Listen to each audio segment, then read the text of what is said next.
What if I told you that the average educator actually works a part-time job, roughly 15 hours a week, entirely for free? Yeah, which is wild. Right. Like you would never accept that in corporate America. But in caregiving, in education, or, even in journalism, we just call it being a team player. Or worse, we call it a calling. Exactly. Yeah. So welcome to the deep dive. Today we're exploring a topic that is honestly incredibly personal to me right now.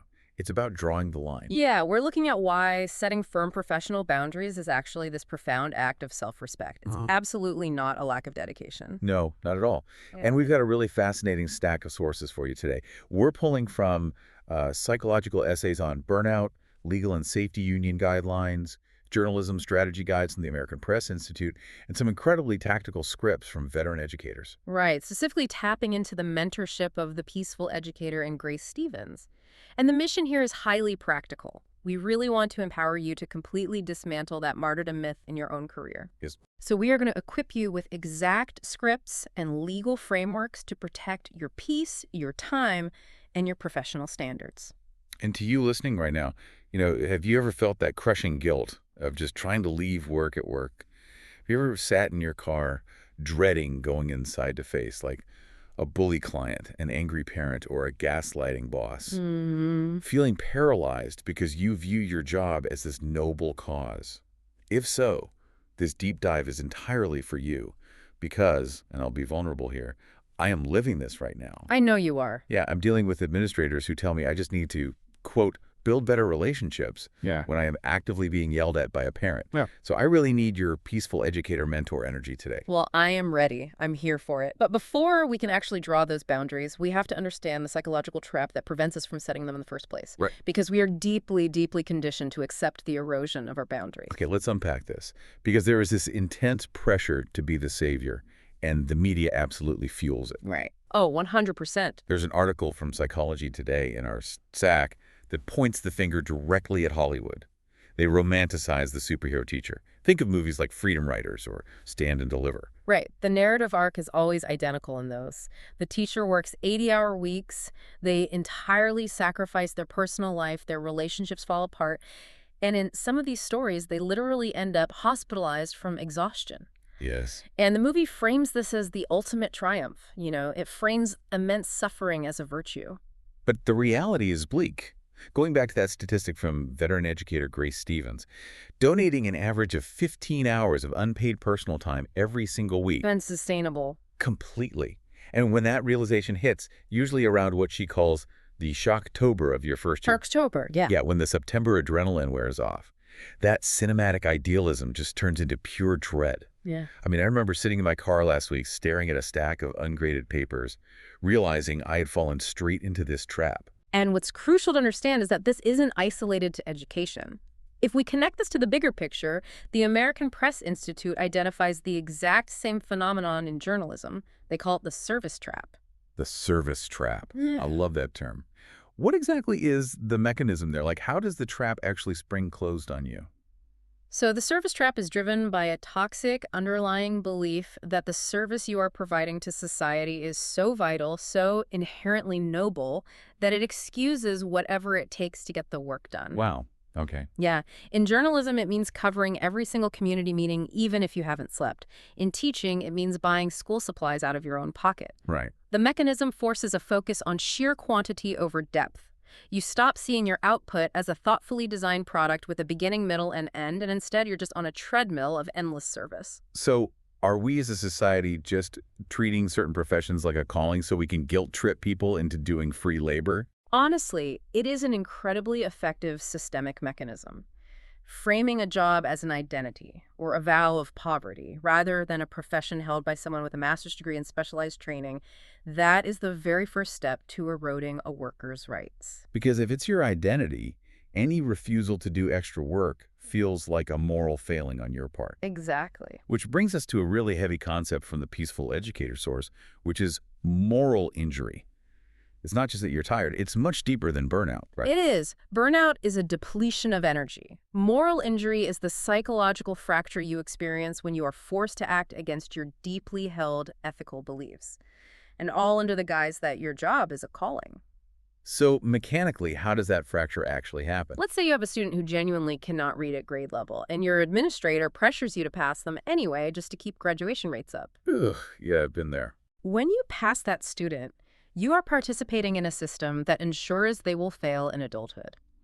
The injury comes from the profound cognitive dissonance. You took this job to help kids, but you are now actively complicit in their future failure just to appease an administrator today. Wow. Yeah, you feel like you're betraying the very reason you took the job in the first place. Right. So knowing all this, the superhero myth, the service trap, the moral injury, how do we actually escape? Right. Because I can't just walk into the staff room tomorrow and yell, I refuse to be a martyr. Yeah. Like, I need actual tactics to claw back those 15 unpaid hours without sounding completely unprofessional. And this is where Grace Stevens provides a brilliant, practical roadmap. She outlines 5 steps to saying no to extra duties. Things like unpaid tutoring, running after school clubs, or joining yet another committee. But it starts before you even get asked. You have to do a scope and sequence of your family life. Meaning you evaluate your own life's rhythm first. Yeah. Like, when do you need downtime? Does the extra $200 stipend actually compensate for the stress, or does it just erode your passion? Precisely. Once you've established that baseline, you are ready for the 5 steps of refusal. Step 1 is buy yourself time. Okay. Never answer in the moment. Have a strict 24-hour policy. You say, let me check my schedule and get back to you tomorrow. Wait, a 24-hour policy sounds great in theory, but if my principal corners me in the hallway and demands an answer right then and there about running the chess club, I can't just stare blankly at them? No, of course not. How do I actually buy that time without sounding evasive or defensive? It's all about tone and deference to your existing workload. You smile warmly and say, I'm so flattered you thought of me for the chess club. I need to review my current grading and planning commitments tonight to ensure I wouldn't be overextending myself. I will email you my answer first thing tomorrow morning. Oh, that's good. You are projecting absolute professionalism while refusing to be rushed. Okay, I like that. It immediately lowers the temperature. What's step 2? Step 2 is get it in writing. This creates a paper trail and lets you edit your thoughts without adrenaline. Step 3 is giving a student-focused reason, which we will come back to. Got it. Step 4 is the compliment sandwich. Start and end by thanking them for the opportunity. But step 5, the real magic, is in the specific phrasing you use to actually decline. Yes, the magic words. According to Stevens, you never use the word sorry, and you avoid negative words like unfortunately. Right. Instead, you say, as it turns out. For example, as it turns out, I am unable to participate this year. It sounds incredibly simple, but as it turns out, is psychologically brilliant. It's like an elegant linguistic shield. Yes. When you say, unfortunately, I can't, it sounds like you're apologizing for doing something wrong, which invites them to try and fix the problem for you. Exactly. But as it turns out, places the agency entirely on external circumstances. It's just a matter of fact. And if we combine that elegant shield with step 3, the student-focused reason, it becomes impenetrable. That's so. If you write, as it turns out, I need to dedicate my extra time to mastering this new literacy curriculum to best meet the needs of my current students, you've laced your boundary with educational jargon. Oh, wow. It makes your refusal sound unassailable. How can an administrator argue that you shouldn't focus on your current students? They can't. It's brilliant. But let's shift gears here for a second.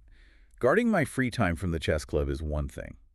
What happens when the boundary being crossed isn't about time, but about basic psychological safety? Yeah, that's the hard part. Because right now, say I am dealing with a bully parent who literally screams at me in meetings, or an administrator who gaslights me and says, well, if your lesson was more engaging, the student wouldn't have thrown a chair at you. Oh, yes. How do we shift from polite refusals to high-stakes conflict resolution? We have to start with a fundamental truth from the Peaceful Educator, which is abuse is not in the contract. Abuse is never a pedagogical requirement. Okay, but how do I maintain my composure when someone is actively berating me? Like, I feel my heart rate spike, my face gets hot, and I either freeze or I get incredibly defensive. You have to recognize the mechanical difference between aggression and assertiveness. Aggression, which is what the bully parent or the gaslighting admin is using, is an attempt to control others. Right. Assertiveness, which is what you must use, is an attempt to control your own boundaries. The Peaceful Educator advises adopting a posture where you don't match their energy. You become an immovable object, and you deploy the meeting reset script. Let's role play this. Okay. Let's say we are in a parent-teacher conference. You're the teacher, I'm the parent, and I am escalating. I'm raising my voice, calling you incompetent, saying you have it out for my kid. What is the meeting reset? In a calm, flat, unwavering tone, I would say, I am ending this meeting now as the tone has become unprofessional. We can resume when we can communicate with mutual respect. And then what? Do I just sit there? No, you stand up, you gather your things, and you leave the room. Or if it's on Zoom, you end the call immediately. Just like that. Just like that. This is called the sovereignty move. You do not argue the points they are yelling about. You do not try to justify your grading or your teaching style.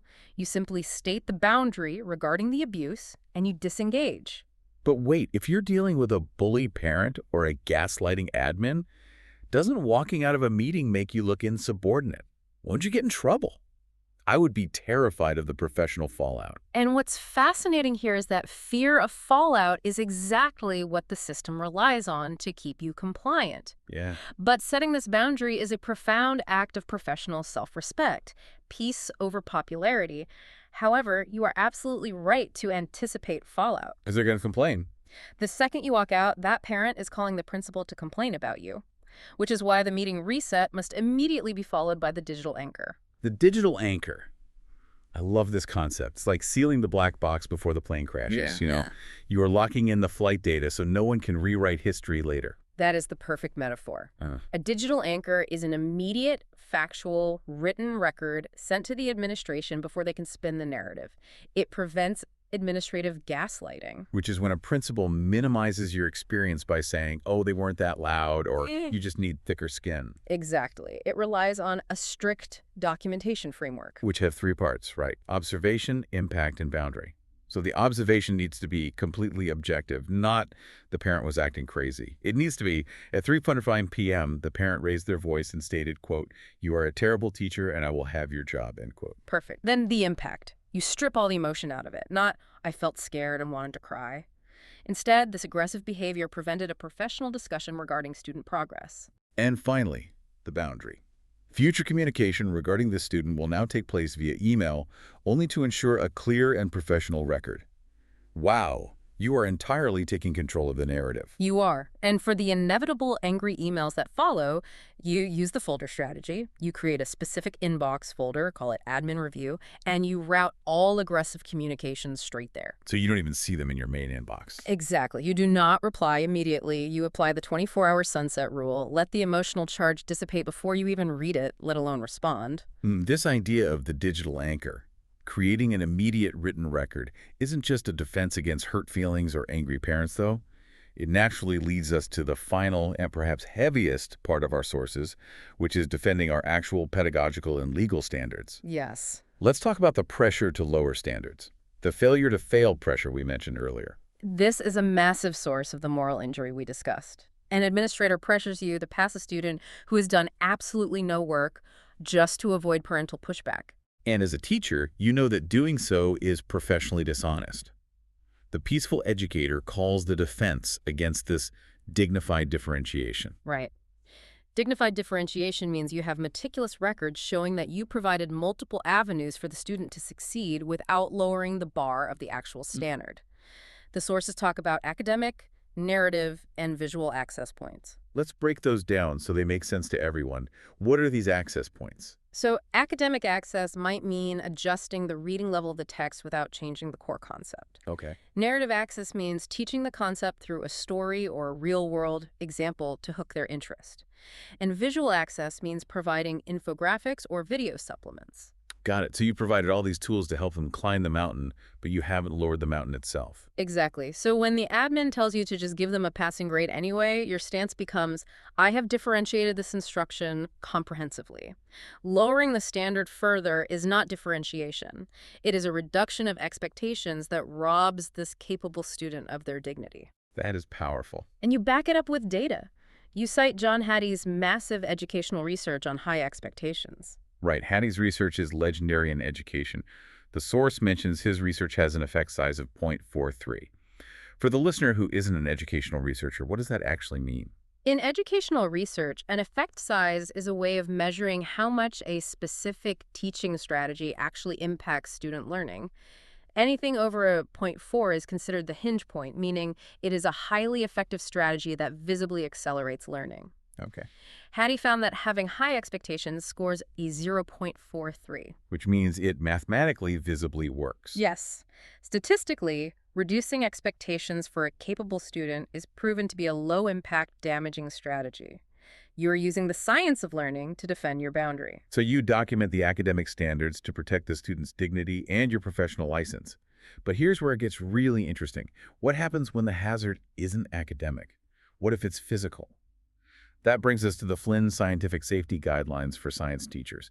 You owe a duty of care. The legal liability here is very real. Flynn Scientific points out that science teachers, or shop teachers, operate in environments with materials that can cause serious physical harm. You cannot rely on verbal requests to fix a broken eyewash station or a malfunctioning fume hood. Right. You must document safety hazards in writing to the administration, and if they don't fix it, you refuse to use the damaged equipment. Exactly. You do not let students use it. You do not leave the classroom unsupervised. Being proactive in your written documentation is literally the only thing standing between you and a negligence lawsuit if a student gets hurt. Okay, so we're documenting broken equipment, but what if the hazard is a violent student? That's where documentation hits a massive legal wall. We have to look at the ETFO, the Elementary Teachers Federation of Ontario privacy rules. And just to note, though these specific acronyms are from Ontario, identical laws exist everywhere. This is where the tightrope walk really begins. Under occupational health and safety laws, you have a legal right and an obligation to document violent tendencies in students to ensure a safe workplace. You need to warn other staff about hazards. However, you are simultaneously bound by strict privacy legislation, specifically FIPA and MFIPA. What do those stand for? FIPA stands for the Freedom of Information and Protection of Privacy Act.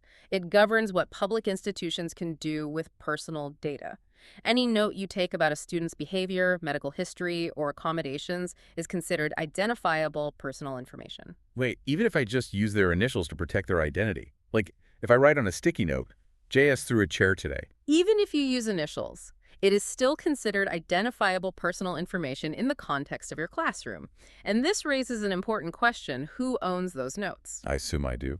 No. Here is the crucial, terrifying detail. You do not own those notes. The school board owns them. Wait, explain the mechanism of that. How does a sticky note on my desk become a legal problem? Because of those Freedom of Information laws, a parent can legally request access to their child's entire educational record. When that request is made, it doesn't just apply to official report cards. Your casual observational notes, your sticky notes, your personal behavior logs, they can all be subpoenaed. Imagine writing a frustrated note to yourself about a student being manipulative, and a month later, a lawyer is reading that exact sticky note aloud in a parental dispute meeting. That is an absolute nightmare scenario. It really highlights why your documentation must always remain highly professional, entirely objective, and securely stored. You can't just leave a notebook open on your desk where visitors can see it. No, definitely not. And if you willfully or improperly disclose this personal information, say casually venting about a student's specific psychological assessment to a friend outside of work, you can be personally fined up to $5,000 under these privacy acts. $5,000? I mean, that is wild. So you have to protect yourself by documenting the physical hazards, but you have to meticulously protect the student's privacy while doing it. Yes. It really comes back to viewing yourself as a highly trained professional operating within a strict legal and ethical framework, not just a superhero martyr who loves kids. Exactly. Teaching, nursing, journalism, social work, these are professions. They are not vows of poverty. No. By utilizing tools like the meeting reset to walk away from abuse, the digital anchor to prevent gaslighting, and the elegant shield of, as it turns out, to protect your personal time, you transition from being a victim of the service track to becoming a true, peaceful educator. And being peaceful doesn't mean being a pushover. It means being a principled professional whose boundaries are carved in stone. Right. So to you listening, whether you are an educator staring down the barrel of Shocktober, a journalist caught in the endless churn of the service trap, or just someone in a demanding job who is prone to burnout, you have the absolute right to lead your job at work. Absolutely. You have the right to a physically and psychologically safe environment. And you have the right to say no without an ounce of guilt. We've covered a tremendous amount of ground today, from the psychology of Hollywood tropes and moral injury to the very real legal mechanics of privacy laws. We really have. But I want to leave you with one final thought to mull over as you head into your workplace tomorrow. We've given you the armor, right? The scripts, the frameworks, the documentation strategies. But if you implement all these boundaries, the digital anchors, the meeting resets, the polite refusals, and the system still actively penalizes you for it, is your goal to save a broken system? Or to save yourself so you can actually be present for the people in your life who matter? Stay curious.